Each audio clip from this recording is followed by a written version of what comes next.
राजधानी जयपुर में अभी एक मामला तूल पकड़ता हुआ नज़र आ रहा है। बात की जाए महारानी कॉलेज की, तो महारानी कॉलेज में 3 मज़ारों का मामला अभी विवाद उसका गहराता हुआ नज़र आ रहा है। बात की जाए सोशल मीडिया की, तो सोशल मीडिया भी दबाकर उस मैसेज और उसकी वीडियो वायरल होती हुई नज़र आ रही है।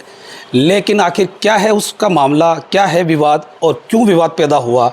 और बात की जाए भारत शर्मा की, जो कि धरोहर संघर्ष समिति के जो अध्यक्ष है, भारत शर्मा की तरफ से अभी हाल ही के अंदर हनुमान चालीसा का पाठ भी किया गया था, जहां सोशल मीडिया पे जमकर वायरल हुआ। वो हनुमान चालीसा पाठ का जो वीडियो था वो सोशल मीडिया पे जमकर वायरल भी हुआ। हालांकि पुलिस की बात की जाए तो पुलिस ने मुस्तैदी दिखाते हुए मौके पर पुलिस को तैनात कर दिया गया है। किसी प्रकार की कोई अप्रिय घटना ना हो उसको लेकर वहाँ पुलिस की वो तैनाती कर दी गई है। वहीं हमारे साथ खास बातचीत के लिए उन मज़ारों के जो वारिस है, उन पे जिनका मालिकाना हक है, जैसा कि उन्होंने बताया, वो हमारे साथ खास बातचीत के लिए मौजूद है। उनसे हम जानने की कोशिश करते हैं आखिर क्या है विवाद और क्यों विवाद पैदा हुआ। जबकि बताया जा रहा है इनकी ओर से लंबे समय से ये मज़ार वहाँ अभी विराजमान है, लेकिन आखिर क्यों है विवाद, वो हमारे साथ खास बातचीत के लिए मौजूद है। उनसे हम जानने की कोशिश करते हैं। सबसे पहले हमारे चैनल में आपका स्वागत है, रॉयल पत्रिका में। हम आपसे छोटी सी बात जानना चाहेंगे, आखिर क्यों हो रहा है विवाद? और आपकी तरफ से बताया भी जा रहा है कि लंबे समय से वो मज़ार वहाँ विराजमान है, जो भी उसके अंदर है, क्या कहेंगे? देखिए, ये किसी तरह का कोई विवाद नहीं है। ये महारानी कॉलेज परिसर में हमारा परिवार महारानी कॉलेज बनने से पहले वहाँ रहता था और हमारे दादा परदादा वहीं रहते थे पहले। और हमारे परिवार को लोग बाड़ी वालों के नाम से मशहूर थे और इसी नाम से पुकारते हैं। उस वक्त ये था, हमारी जैसे दादी बताया करती थी कि यहाँ पे जितनी भी सीजनल सब्जियाँ वगैरह वो हमें यहीं के मुफ्त मिल जाती है। और यहाँ पे जो मज़ार हैं उसमें पहले बहुत सारे लोग, विशेषकर माली समुदाय से बहुत सारे लोग यहाँ आते थे और फसल के टाइम वो यहाँ बहुत सारा चढ़ाया करते थे। और यहाँ तक कि मैंने सुना कि कई लोग यहाँ सवामणी आके यहाँ सवामणी भी करते थे। तो ये बहुत पुराने मज़ार हैं। और जो लगभग कितने पुराने होंगे? लगभग कितने पुराने? ये कम से कम 100 साल से अधिक समय से ये हैं। निश्चित तिथि बताना मेरे लिए मुश्किल, लेकिन ये 100 से 150 साल तक पुराने हैं और हमारे बुज़ुर्गों के भी हैं ये मज़ार। इसलिए किसी भी लिहाज से ये बताना कि ये मज़ार नए हैं, ये बिल्कुल गलत है। उनका कारण क्या हुआ अभी जो विवाद पैदा हुआ? एकदम ये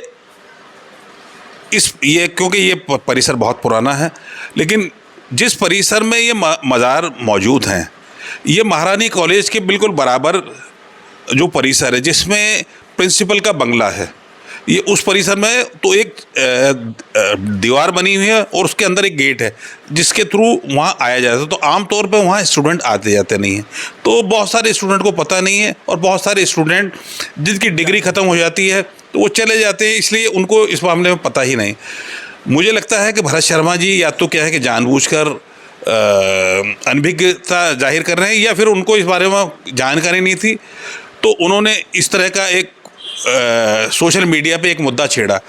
क्योंकि हमारे मुस्लिम समाज में जो हमारे बुज़ुर्ग होते हैं तो आम तौर पे साल में एक बार किसी भी समय जब लगता है कि वो मज़ार में बारिश और ये खुले होते हैं तो बारिश वगैरह की वजह से थोड़ा सा उनका रंग रोगन बिल्कुल ख़राब हो जाता है, धूल वगैरह आ जाती है। तो उसको सफाई के लिए कारीगरों के द्वारा उसकी सफाई कराई जाती है और उस पर रंग रोगन किया जाता है, जिससे कि वो जो उसके जो अकीदतमंद आते हैं या जो लोग आते हैं श्रद्धालु, उनके ऊपर ये लगे कि हाँ भाई इनकी रख रखाव ढंग से हो रही है और उनकी भावनाओं को किसी तरह की ठेस न लगे। क्या वार्षिक कार्यक्रम भी करते हो? जी हाँ, काफ़ी लंबे समय से यहाँ वार्षिक उत्सव होते रहे हैं। और हमारे जो पिताजी के जो एक कज़न ब्रदर हुआ करते थे सत्तार भाई, तो वो लंबे टाइम तक वहाँ की देखभाल उन्होंने की है और वो वहाँ आम तौर पे बैठा करते थे। लेकिन क्योंकि उनका घर फिर चोमू में चला गया तो उनका आना जाना बहुत मुश्किल होता है। लेकिन वो उससे पहले जब चांदपुर आ करते थे तो नियमित रूप से वो आया जाया करते थे और देखभाल किया करते थे। भारत शर्मा जी ने कहा कि पाकिस्तान नहीं बनने देंगे। इस तरीके की जो अवैध मज़ारें हैं उसको पूरी मज़ारों जो 3 मज़ारें, उन तीनों मज़ारों को अवैध रूप से बताया गया, अवैध रूप से उन मज़ारों की तामीर की गई है, उनका निर्माण किया गया है। इस संबंध में हमारे पास जो भी दस्तावेज है हम एसडीएम साहब को दे चुके हैं और जो भी बात एसडीएम साहब से जी हमने जो हमारे पास उपलब्ध दस्तावेज थे उनको दे दिए। अब जो जांच कमेटी है वो जांच कमेटी जांच करके बताएगी जो भी तथ्य हैं।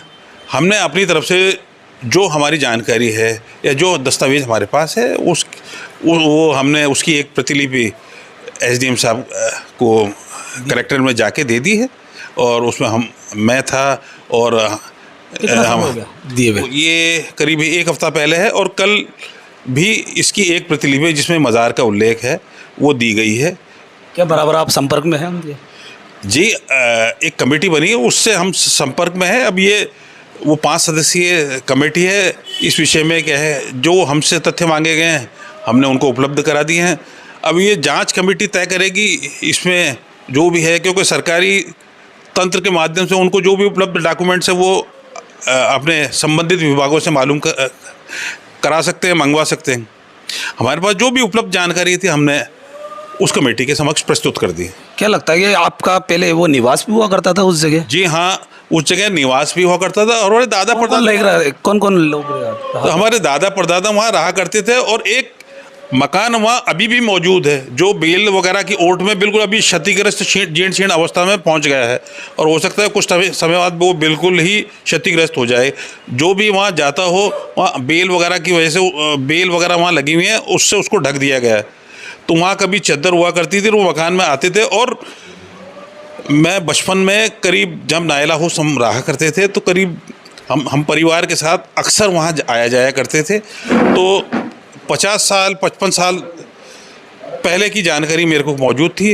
ये तीनों मज़ार उससे पहले तक के हैं तो 50-55 साल तो मेरे को देखते हो गए, क्योंकि मैं आज 65 साल मेरी आयु उम्र है हो चुकी है और करीब 10 साल 11 साल का मैं हुआ करता था। उस टाइम से मैं अपनी दादी के साथ, अपनी चाची के साथ, अपनी माँ के साथ अक्सर वहाँ जाया करते थे और वहाँ जो भी है कुछ तबरुक टाइप लेके जाया करते थे, फिर वो वहाँ चढ़ा के और फिर वहाँ बांट के जानकारी दी है। इन्होंने बताया कि ये जो मज़ार है लगभग बताया जा रहा है इनकी तरफ से 100 साल से अधिक बताया जा रहा है और बताया जा रहा है कि इनकी ओर से कि ये कदीमी है, प्राचीन तौर पर बनाई गई थी पुराने ज़माने के अंदर और इनके दादा परदादाओं की ये मज़ारें हैं और वाकई जो इनकी तरफ से जो बताई गई है वो इस तरह के जो तथ्य इनके पास वो सारे तथ्य इनके पास मौजूद है।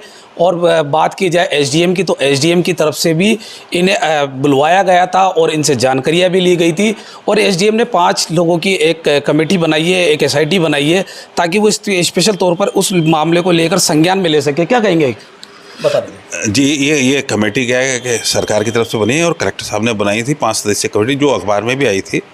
तो वो अपनी तरफ से जो भी इसमें आवश्यक तथ्य हैं उसकी जांच कर रही है, जिससे कि अनावश्यक जो एक तनाव का माहौल बन रहा है उससे छुटकारा दिलाया सके और इसमें जो असत्य तथ्य हैं उनको जांच करके, गहन जांच करके और सत्य को बताकर लोगों की जो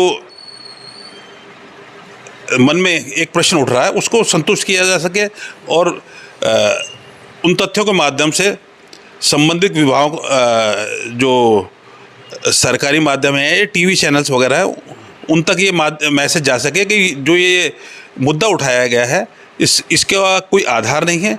ये क्या है कि एक तरीके से बिना जानकारी के एक छेड़ा गया मुद्दा है और तथ्य जांचने के बाद आपको ये स्पष्ट पता चल जाएगा कि इसमें कोई तथ्य नहीं है और ये अनावश्यक रूप से एक विवाद को तुल देने का प्रयास है। देखिए, बताया जा रहा है सलीम की तरफ से कि इस प्रकार के जो तूल दिए जा रहे हैं, चाहे बात की जाए सोशल मीडिया की या बात की जाए किसी संगठनों की, तो इस प्रकार के मामले को तूल नहीं देना चाहिए। जबकि देश के अंदर लोकतंत्र है, एक कानून है, उस कानून व्यवस्था पर पूरी तरीके से ये भरोसा जताते हुए इन्हें एसडीएम की ओर से एक बताया गया कि संपूर्ण दस्तावेज पेश करें। इनकी ओर से दस्तावेज पेश किए गए।